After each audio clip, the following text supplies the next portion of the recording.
I am super excited. There are some characters here. There's green everywhere. I've seen great treats and green beer. You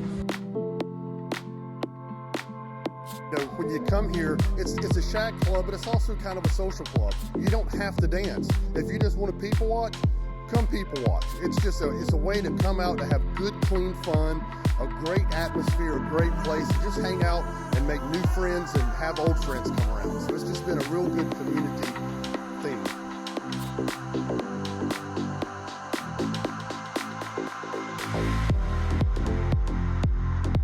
Term beach music by, those kids would say, hey, they're playing that music we hear down at the beach, especially when they would go to Raleigh and hear a band like the Embers or somebody in the late 50s, early 60s.